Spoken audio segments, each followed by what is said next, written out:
Suscríbete a nuestro canal Televicentro HN y activa las notificaciones.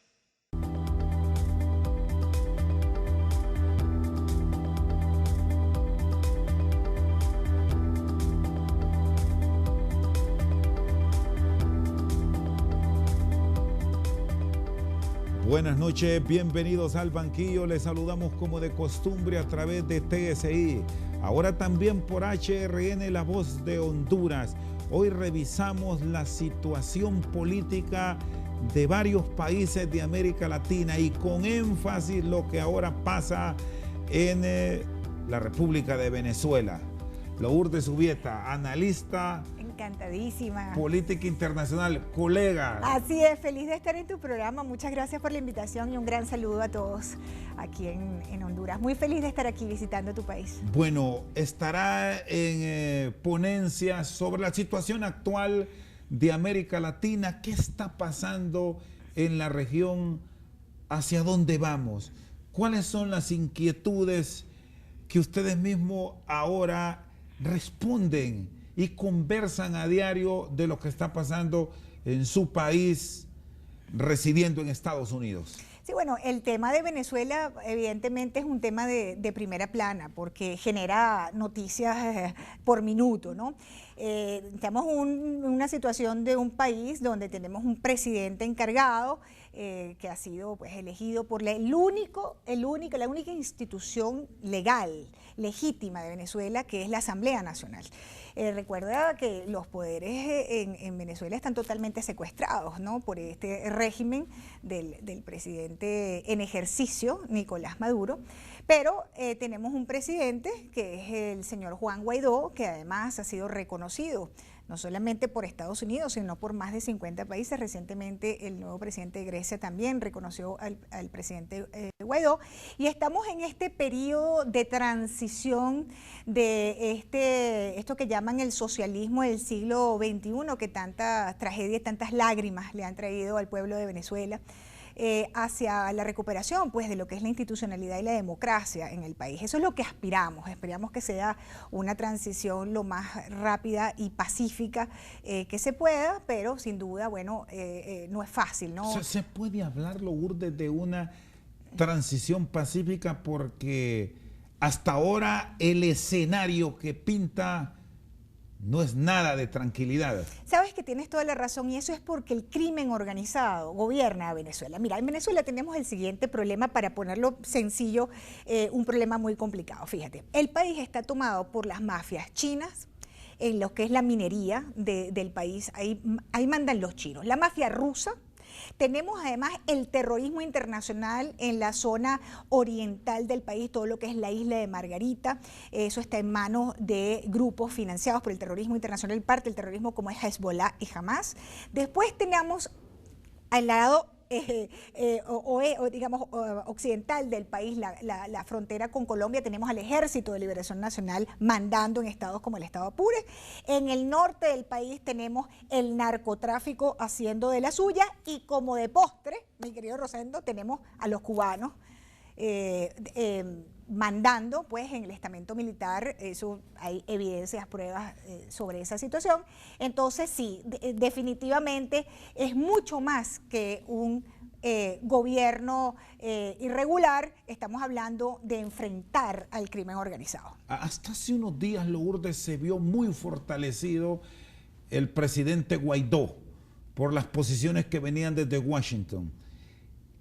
El pronunciamiento de Vladimir Putin de pedir que las decisiones de Venezuela las tomaran los venezolanos y que no hubiese intervención externa, ¿cómo lo observan ustedes allá? Cuando le digo allá, es afuera. Sí. Este tipo de pronunciamientos de dos gobiernos poderosos en el orbe. Es que recuerda que Rusia tiene intereses muy importantes en Venezuela, y es un tema de dinero. Alguien tiene que pagar la cuenta de Rusia. Ese dinero que tiene Rusia allí invertido, alguien tiene que pagar la cuenta. Igual los chinos tienen miles de millones que le han dado a Venezuela. Mira, Nicolás Maduro endeudó a Venezuela a futuro.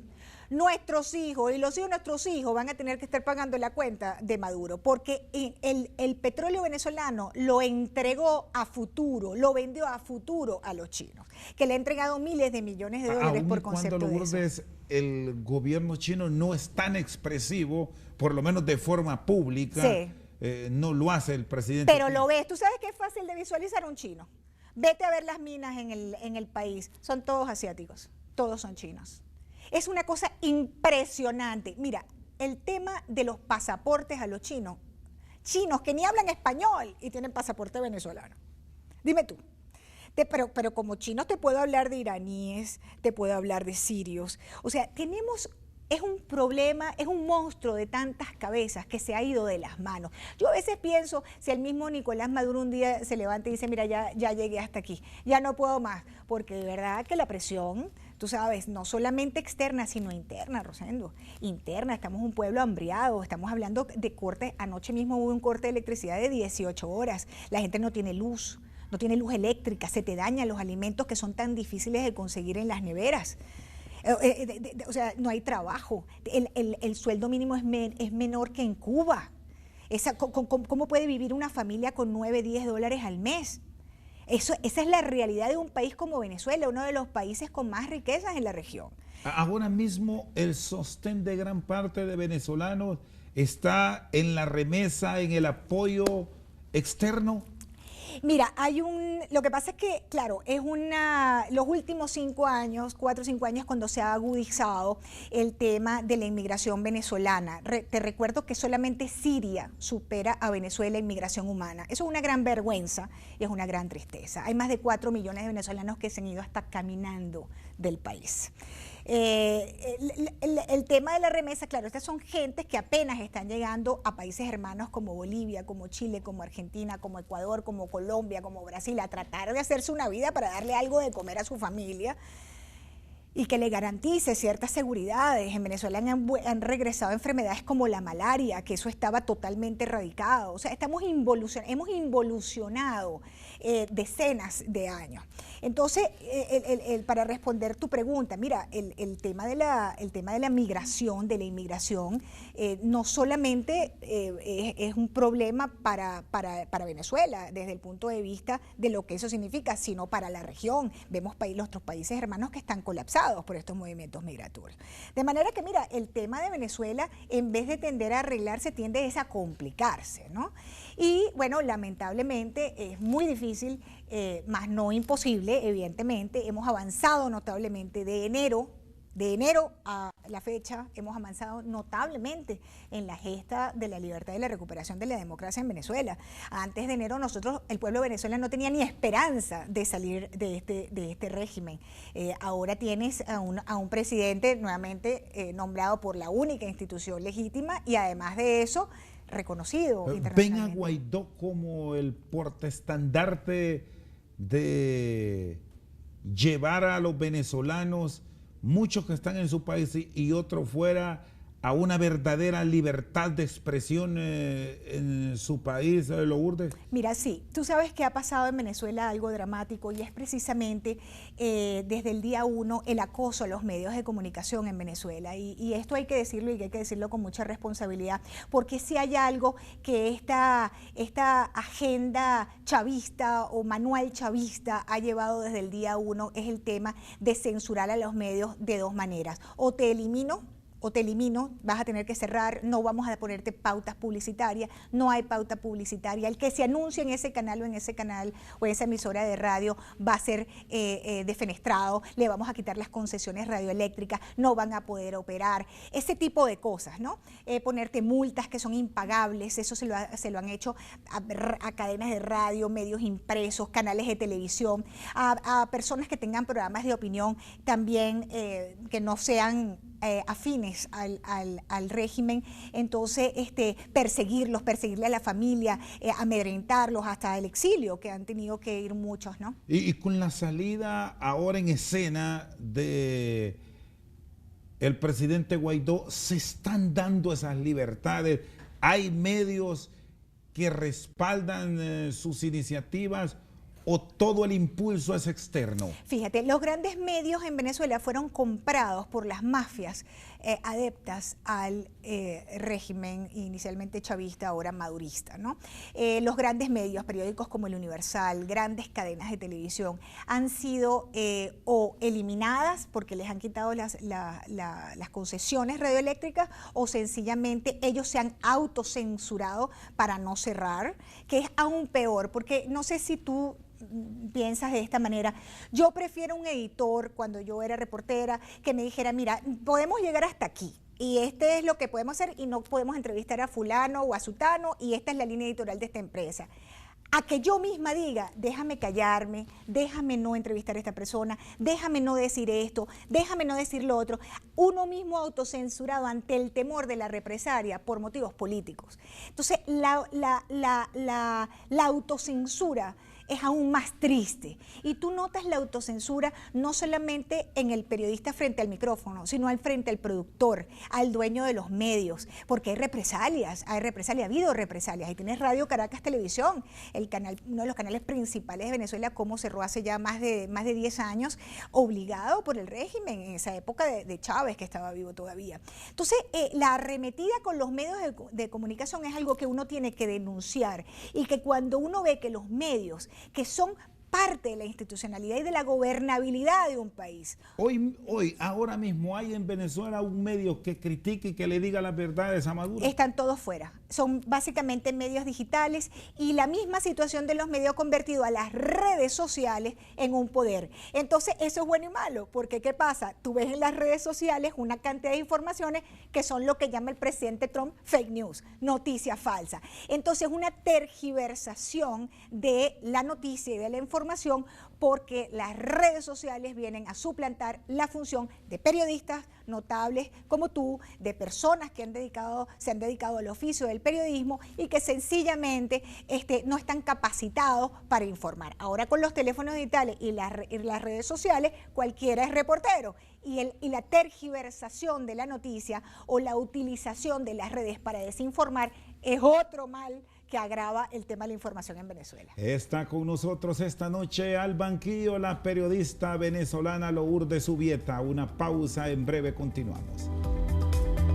Es que este tipo de regímenes no quieren que tú transmitas lo que está pasando, no quieren que vean a la gente haciendo cola para comer de la basura, no quieren que tú veas a los niños muriéndose de cáncer porque no hay medicinas. Ellos no quieren que vean a las amas de casa que se desploman del hambre en una cola para comprar 250 gramos de azúcar. O sea,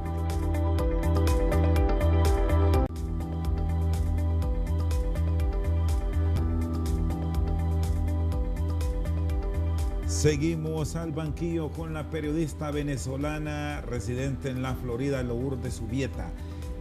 Hablábamos de las redes sociales, sí, de esa alternativa del medio digital, que ahí está. Así es. Me callan aquí, pero en el celular, en la plataforma, no pasa eso. Pero hay mucha noticia falsa. Sí, lamentablemente, mira, la noticia falsa es vieja. O sea, siempre ha habido noticias falsas. Siempre se han creado matrices de opiniones falsas, pero con las redes sociales eso se ha multiplicado.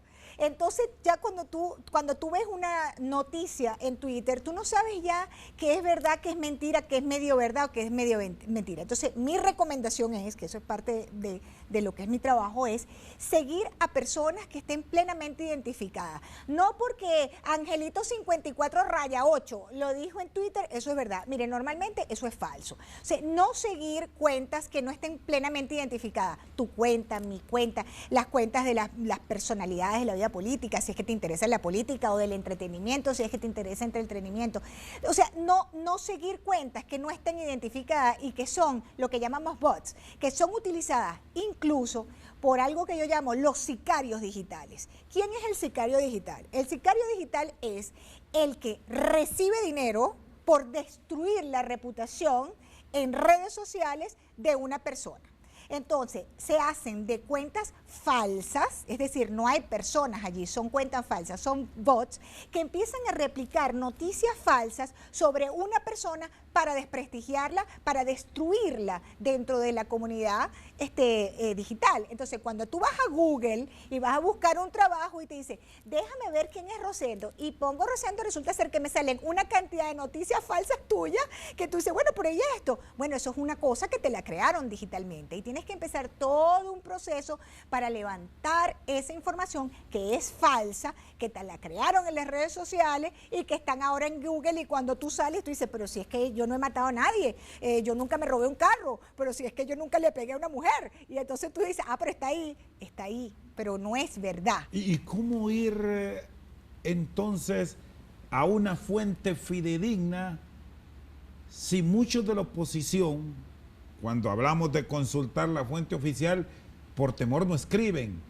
Y así se vive en muchos países, y no solo Venezuela, sino en muchas otras regiones del mundo donde hoy hay temor a informar. Claro, el temor a informar, el temor a informar es una realidad, porque desgraciadamente pues al periodista en algunas regiones y en algunas circunstancias no lo ven precisamente como un amigo, sino como que viene a husmear o viene a meterse en algo. Y bueno, mira, son decenas los periodistas que han perdido la vida en el mundo. La diáspora venezolana, Lourdes, ¿cómo se informa para saber de forma concreta lo que pasa en Venezuela? Porque vemos la gente que simpatiza con Maduro, que informa lo que ellos piensan, pero igual está la gente que simpatiza con el presidente designado Guaidó, que hay algunos que se escriben y salen incluso de Venezuela, hacen sus conferencias y exponen sus puntos de vista. Correcto. Bueno, el ciudadano de a pie básicamente, lo que te digo, sigue a personalidades conocidas, a periodistas conocidos y a medios que sabemos que no están identificados con la opción oficialista, pues con el régimen de Maduro. Esa es una manera de poder seguir. ¿Cómo son estas plataformas? Son páginas digitales de noticias. Páginas de noticias, y algo muy importante, ahora hay páginas digitales de noticias, pero también de video, que se transmiten la información a través de YouTube. Se despachan desde distintas ciudades de Venezuela. Distintas ciudades lo graban con su teléfono y lo suben a la plataforma de YouTube, de ese canal que viene siendo una suerte de canal de televisión, pero en YouTube. Pero déjame decirte, hacia allá va la tecnología. Y no hay temores a lo de las intervenciones, porque aquí hay que cuidarse de todo. Pero por supuesto, acaban de cerrar la oficina de la corresponsalía de BPI, Venezolanos por la Información, en Caracas. Eso ocurrió esta mañana o ayer, le cerraron la oficina. Esto es una arremetida diaria. Imagínate lo que es remontar esa cuesta de continuamente estar encarando agresiones contra la información. Porque es que este tipo de regímenes no quieren que tú transmitas lo que está pasando, no quieren que vean a la gente haciendo cola para comer de la basura, no quieren que tú veas a los niños muriéndose de cáncer porque no hay medicinas, ellos no quieren que vean a las amas de casa que se desploman del hambre en una cola para comprar 250 gramos de azúcar, Rosendo. Ellos no quieren que tú veas eso. Entonces ellos piensan que la manera de hacerlo es esa, eliminando los medios, y compraron en un inicio los grandes medios, y entonces tú ves un periódico que el dueño es el oficialismo, y ahí en Venezuela no pasa nada. Mira, eso y el paraíso es más o menos lo mismo para el chavismo. ¿Cómo están ahora mismo ustedes comunicando? ¿Ustedes tienen familia en Venezuela? Sí, claro, tenemos todos. Yo creo que son muy pocos. Bueno, casi todo el ciudadano venezolano. Y además de familia, amigos. ¿Tiene algún pariente directo? Un hermano, un sobrino. Así es. ¿Cómo? ¿Tienen temor en la comunicación? De pronto una llamada telefónica, un mensaje, aun y cuando vaya privado en una red social. Sí. Ahora es fácil de interceptarlo. Si no, miremos el ejemplo de Roseló así mismo, claro, en Puerto Rico, sí, de los funcionarios de Bolsonaro en Brasil. Dramático. Mira, no hay nada más fácil que eso. La tecnología tiene sus cosas extraordinarias, pero también tiene sus bemoles. Y, por supuesto, no hay nada que sea infalible en materia de privacidad. Infalible no existe. Hablar con la familia todavía no ha llegado a esos niveles de persecución. Sin embargo, cuando eres una figura política, llámese un diputado, mira, en este momento nosotros tenemos en Venezuela al primer vicepresidente de la Asamblea Nacional preso, al señor Edgar Zambrano. El señor Edgar Zambrano, después de Guaidó, él está preso en la policía política de Venezuela.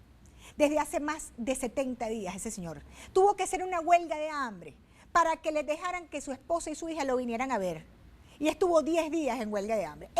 Olvídate de que es un diputado, el vicepresidente de la primer vicepresidente de la Asamblea Nacional. Esto es un régimen que no respeta nada ni nadie. Nada ni nadie. El único que no han tocado es al señor Guaidó. Y al señor Guaidó, como tontos no son, el señor Guaidó es el hombre de Trump. Ese es el hombre de los americanos. Ese es el hombre de Washington. Ese es el hombre de Grecia, ese es el hombre de Francia, ese es el hombre de Alemania, él es el hombre de Argentina, de Brasil, ese es el hombre de la comunidad internacional. El costo de tocar al presidente encargado Guaidó es demasiado alto. Es decir, ustedes, los venezolanos en el extranjero, consideran que con Guaidó no va a pasar nada y que por más crítica, por más señalamiento que haga a Maduro Moros, no va a pasar nada con sus cuerpos de seguridad hacia él. Sería un gran error meterse con el presidente encargado, con el señor Juan Guaidó, porque ahí el costo sí sería muy amplio. Se lo han advertido ya varias veces desde el Departamento de Estado. En las últimas horas, Washington ha dicho que salga por las buenas, digamos, que tiene las horas contadas. Eso es lo último que se desprende de la capital federal de los Estados Unidos. ¿Cómo reciben esto ustedes? Bueno, hay mucha ansiedad en Venezuela, porque es que esto es muy dramática la situación, sin yo querer ser dramática. El tema de Venezuela es verdaderamente dramático y de mucho tiempo. Es un sufrimiento constante. Entonces, es un pueblo que está sufriendo mucho. Y es lógico que haya desesperación, Rosendo. Mira, Rosendo, cuando tú tienes un niño enfermo y tú vas y no consigues medicina, eso es para volverse loco. Cuando tú tienes una madre conectada a una máquina y no hay electricidad para conectar la máquina, eso es para volverse loco. Esa es una realidad del día a día en Venezuela. Cuando tus hijos están llorando porque tienen hambre y tú no tienes nada que darle, eso es para volverse loco. Entonces, ¿qué pasa? El único camino es el camino de la Constitución y de las leyes. Y el único organismo legítimo de Venezuela es la Asamblea Nacional, porque más de 14 millones de personas votaron por esos diputados. Y la Asamblea está operando desde la Constitución. Por eso tenemos al presidente Guaidó, que ha sido, te repito, porque es muy importante el apoyo de la comunidad internacional, que el apoyo que le ha dado la comunidad internacional a este señor. Los venezolanos nos abocamos siempre a eso, a la Constitución, a las leyes, a salir de esa manera de esta situación terrible que estamos viviendo. Te decía al principio, estamos muchísimo mejor que diciembre del 2018. Estamos en julio del 2019. En estos 7 meses se ha avanzado enormemente en la comunidad internacional.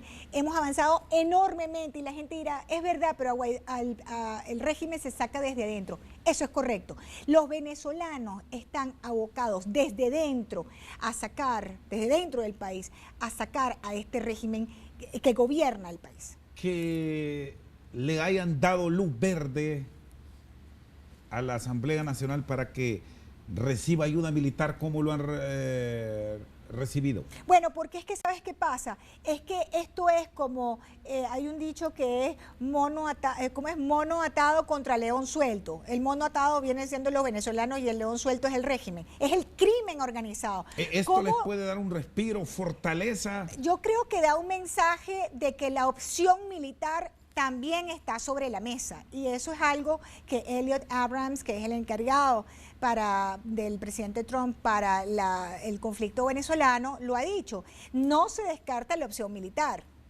Pero esto solo depende prácticamente de Estados Unidos. Bueno, de Estados Unidos, pero también de la región, porque mira, hay países que están sumamente preocupados y además en su vida diaria afectados por las migraciones, por decirte, como es el caso de Colombia, como es el caso de Argentina, como es el caso de Perú. Entonces, evidentemente sería un alivio que el problema de Venezuela se solucionara para los países de la región también que están cargando con el peso económico, médico de esas migraciones inmensas. No es solamente el tema dentro de Venezuela, también fuera de Venezuela hay crisis por la crisis venezolana. Está con nosotros esta noche al banquillo la periodista venezolana Lourdes Subieta. Una pausa, en breve continuamos. Siendo petrolero y para la llegada cuando llegó el presidente Chávez al poder en el año que ganó las elecciones en el 98 y asumió el poder en el 99, la industria petrolera venezolana era la cuarta industria más fuerte del mundo. La industria PDVSA hoy ni figura en los rankings de las industrias petroleras mundiales.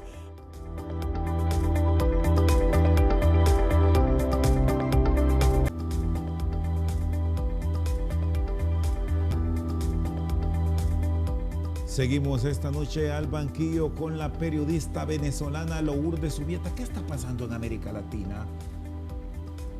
Apareció el socialismo del siglo XXI y como que una cadena comenzó en América del Sur, se extendió a América Central, casi que llega a México.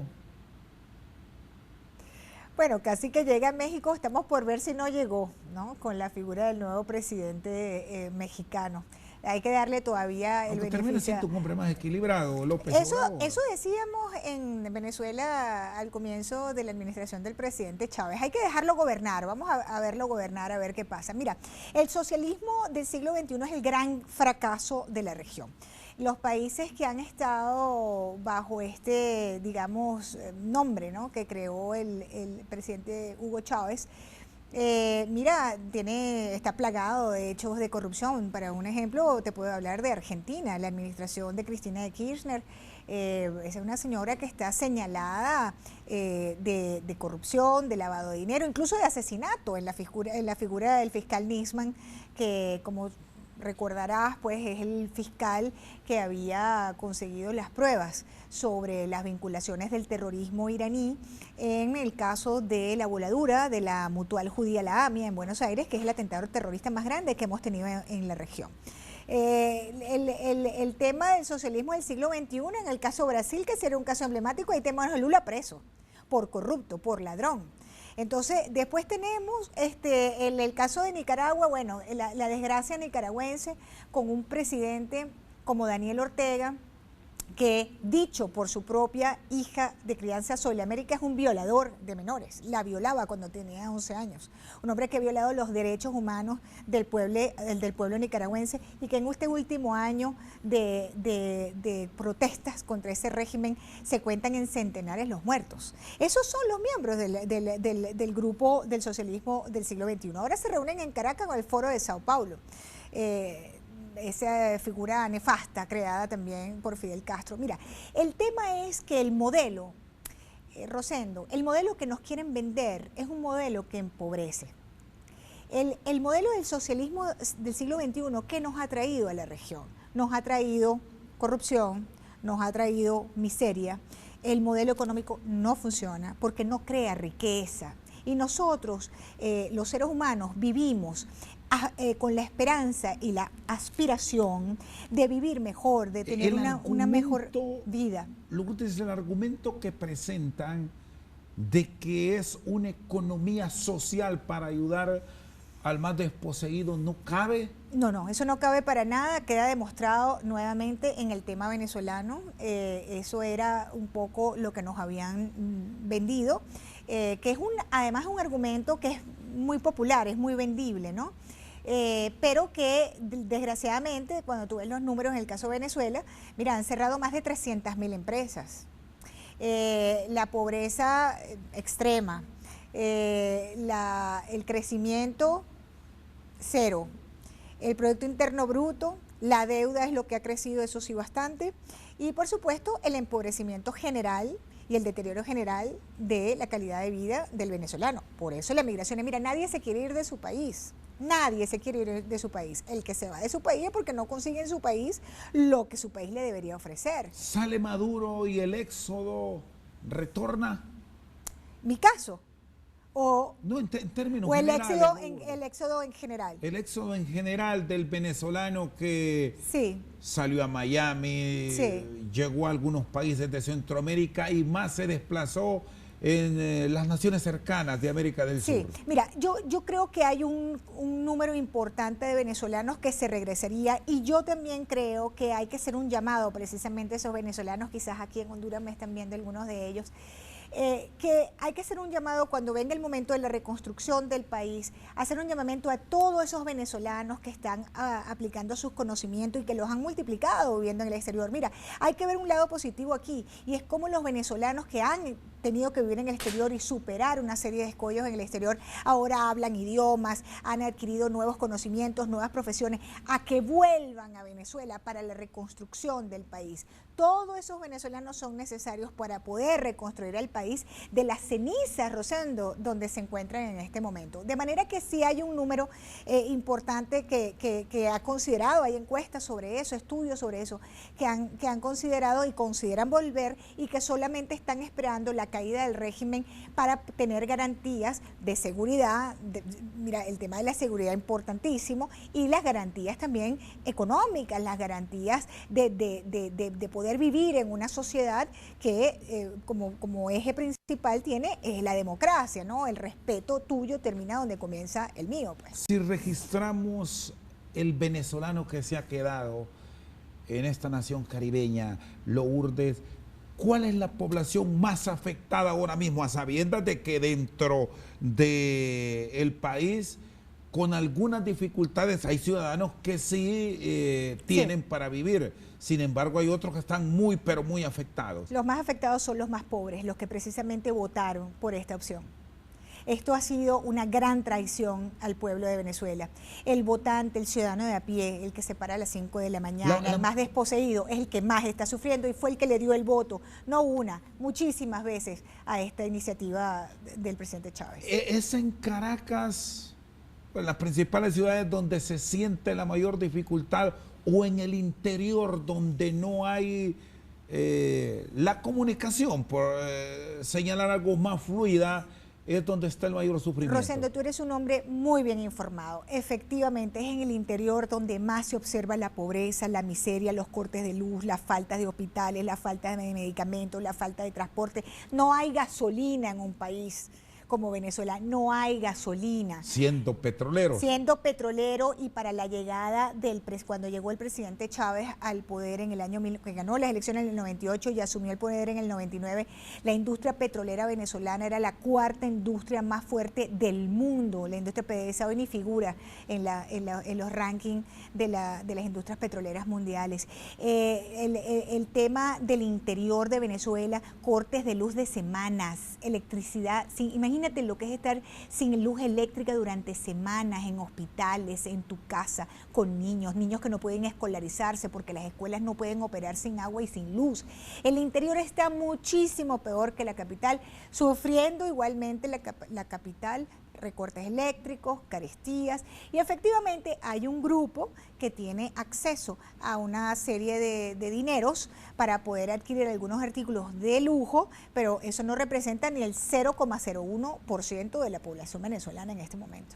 Me dijo que en un principio el mismo venezolano le dio el beneficio de la duda a Chávez Frías. Correcto. ¿Qué diferencia registran entre la administración Chávez y ahora el posicionamiento en el ejecutivo de Maduro Moros? El presidente Chávez fue electo legalmente, constitucionalmente, a la presidencia, con una popularidad importante. El presidente Chávez tuvo una gestión muy larga, donde para algunos analistas tuvo algunos aciertos, tuvo múltiples desaciertos, pero que, digamos, tenía el respaldo popular y tenía ese gran carisma que acompañaba al presidente Hugo Chávez. Nicolás Maduro es una figura que el presidente Chávez dijo antes de morir que ese era su candidato, que ese era su sucesor, y por eso la gente votó por él. Eso es Maduro es responsabilidad de Chávez, porque Chávez fue el que le dijo al pueblo, este es el hombre, el que le levantó el brazo a Maduro fue Chávez, le dijo, este es el hombre por el que hay que votar. Y la gente pues los seguidores del presidente Chávez votaron por Maduro. Son dos hombres completamente distintos. Nicolás Maduro terminó de entregarle el país al crimen organizado y en Venezuela manda Cuba, manda el castrismo, manda esa agenda, esos puntos, ¿no?, del castrismo, que es lo que nosotros conocemos como el manual chavista. Era mucho más político Chávez. Mucho más político, más astuto. mucho más astuto, mucho más político, mucho más carismático, mucho más hábil, mucho más inteligente, pero además tenía ese respaldo popular, además era militar, tenía cierta formación. Maduro no tiene formación académica, no tiene formación militar, no tiene formación de ningún tipo por otro lado, siendo un hombre hábil porque sin duda se ha logrado mantener también en el poder, ¿no? El punto clave de su gestión, Fuerzas Armadas. Totalmente.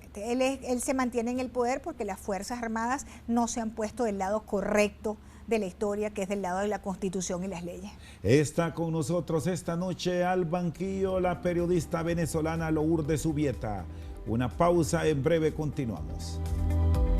Porque el presidente Trump no es que no quiera inmigrantes, lo que no quiere es inmigrantes que entren en el país ilegales, como cualquier país. Eso es el derecho de cualquier país. Cualquier país tiene el derecho de tener sus leyes migratorias.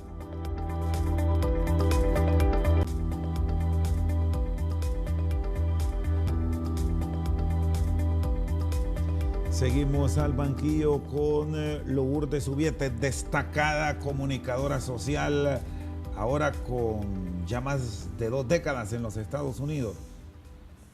¿Cómo observan estos cambios en la región e incluso procesos de investigación que se están dando sobre gobiernos por violación de derechos humanos, que pasa en Venezuela, que pasa en Nicaragua, ya me lo señalaba, y los cambios que para muchos tienen influencia el tema de la cuarta revolución, que es las redes sociales? Y si no, miremos El Salvador. Eso es correcto. No, y miremos también Estados Unidos. Fíjate tú cómo desde las redes sociales el presidente de Estados Unidos se comunica, decide, forma, señala, critica a quien le plazca realmente, ¿no?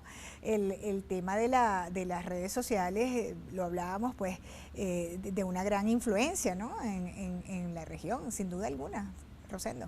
¿Es el gobernante atípico Donald Trump? Sí, el tema con el presidente Trump, más que verlo como el representante de un partido, en este caso el Partido Republicano, Trump es una figura que genera, digamos, él es la figura, no el partido. Entonces, como podríamos decir, el trumpismo, se podría decir, o sea, la gente sigue a Trump por Trump, no por el partido. Entonces tú ves que se le suman demócratas, se le suman muchos independientes, se le suman, por supuesto, los republicanos, gente que no estaba motivada por la política, de lo que es la América profunda, que están siendo ahora muy activos porque el presidente tiene un discurso que enarbola eso, el patriotismo, el nacionalismo, todas esas cosas, y ha motivado a millones de personas a votar, ¿sí?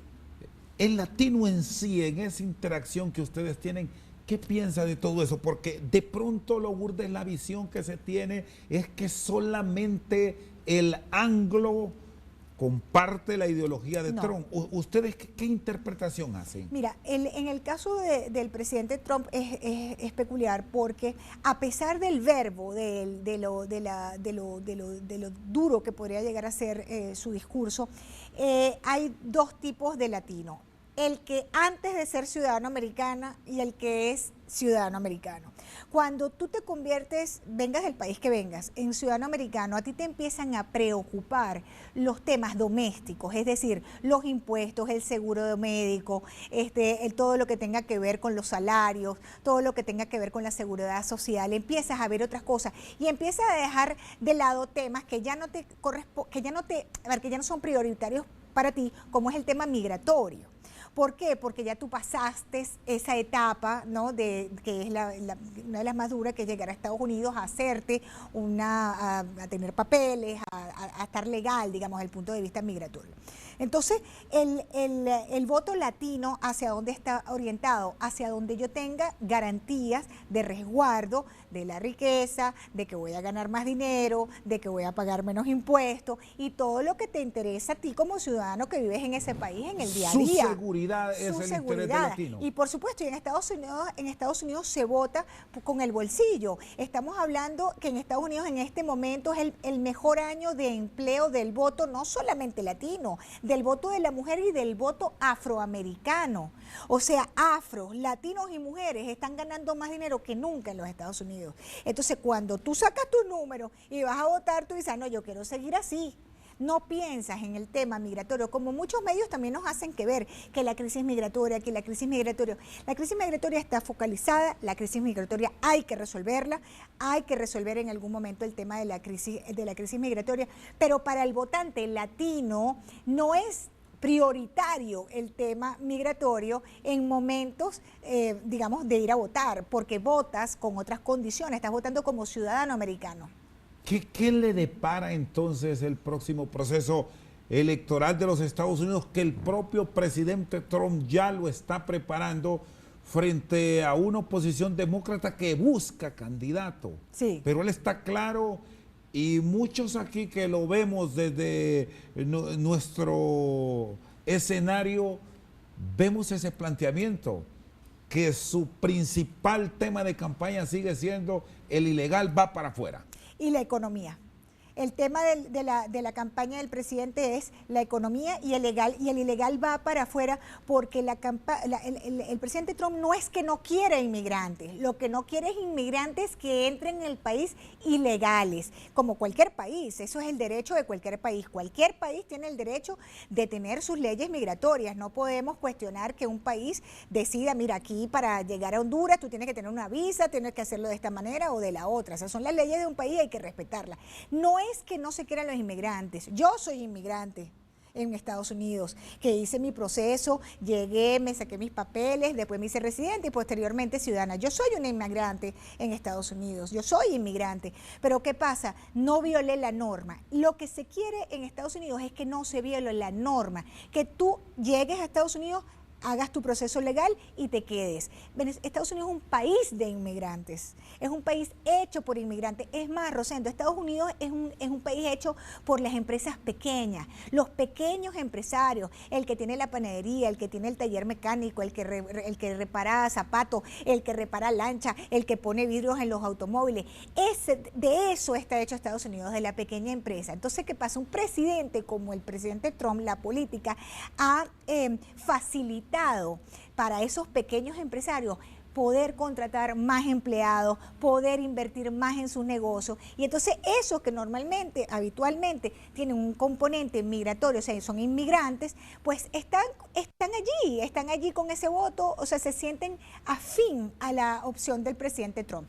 ¿Qué pasa con el Partido Demócrata? El Partido Demócrata tiene muchísimo tiempo en crisis, tienen ahora que seguir en los debates para ver quién va a ser el nominado por el Partido Demócrata para encarar a un presidente como el presidente Trump, que, como tú bien sabes, en Estados Unidos tienes que levantar mucho dinero para poder pagar una campaña política. Miren, el relanzamiento de la campaña presidencial del presidente el 18 de junio en Orlando, en 24 horas, levantó más de 154 millones de dólares de gente dentro de Estados Unidos. Es una campaña que inicialmente se pensaba que iba a costar $1 billón, billón con B de burro, billón. O sea, $1.000 millones y ya se habla de 2.000, o sea, de $2 billones. O sea, lo que te quiero decir con esto es que el discurso del presidente, yo diría que el delivery, lo que es la manera que lo hace, podría ser un poco más suave, pero el mensaje contundente de que lo que importa es la economía, queremos los inmigrantes pero de manera legal, queremos el respeto de las leyes, queremos bajar el consumo de drogas, queremos multiplicar la riqueza, todo ese tipo de cosas venden, porque el ciudadano americano vota viendo esas cosas. Percibe que las advertencias sobre recortes por no detener estos flujos migratorios va a continuar por la administración Trump y que si al final, por las circunstancias que pueda presentar la campaña, llegan los demócratas a Casa Blanca, la política seguirá siendo la misma. Lo mismo. Y te voy a decir algo. Si hubo deportaciones numerosas fue en el gobierno del presidente Barack Obama. El presidente Barack Obama hasta hoy en día es el presidente que más ha deportado a gente. Pero con respecto a estos grupos de ciudadanos, estas caravanas migratorias, mira, no hay nada más triste que ver familias caminando, sea de Venezuela, sea de Colombia, sea de Brasil, sea de Honduras, de El Salvador, de Nicaragua, de Guatemala, de donde sea, de México, para llegar a los Estados Unidos. Mira, lo primero que yo te puedo decir de corazón, como madre, es no arriesgar a los hijos a una travesía como esa. Segunda, que no lo hagan porque no van a poder lograr. Y tercero, que si eso tiene una doble intención, ya sea política, para minar la administración del presidente Trump, tampoco funciona, porque eso lo que genera es animadversión dentro del votante norteamericano. Le dan más razones al presidente Trump para que hable de hagan el muro, de meterle más dinero para proteger la frontera, porque sienten que son grupos que utilizan a estas pobres personas que en su desesperación por la situación que tienen en sus países tratan de llevarle una opción de vida mejor a sus hijos, tratan de hacer ese sacrificio de cruzar estas fronteras peligrosísimas, además, para llegar a Estados Unidos, prometiéndole todos estos coyotes y toda esta gente que van a poder entrar a Estados Unidos. Y mira, no es solamente entrar en Estados Unidos, es poder vivir en Estados Unidos sin papeles.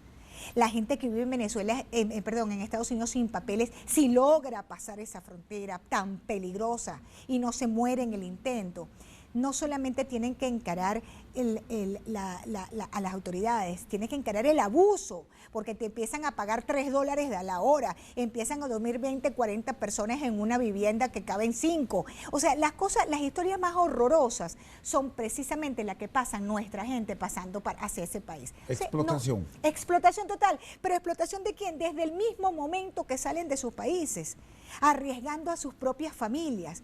Y al final, si lo que se quiere es un trasfondo político para debilitar esa opción, están adquiriendo es el resultado contrario, porque cuando el ciudadano norteamericano que vota ve eso, dice, no, yo no quiero esto aquí. ¿Entiendes? Esas caravanas con nuestros inmigrantes, que en su mayoría estoy segura que es gente buenísima, que lo que está tratando es de buscar una opción para sus hijos, pero que son manipuladas por estas mafias que pretenden sacarlos de sus países por esa vía. Lourdes, le agradezco. Feliz Rosendo, noche. feliz de estar en tu programa, muchas gracias. Le deseo lo mejor en su estadía aquí en Honduras. Es primera vez en el país. Primera vez y feliz, y te aseguro que no va a ser la última, y un gran abrazo fraternal y un gran cariño a todos los hondureños. Gracias por recibirme tan cariñosamente en tu programa y en este canal. Muchas gracias. Lourdes Zubieta, periodista venezolana residente en la Florida, con nosotros esta noche al banquillo. Por su sintonía, muchas gracias.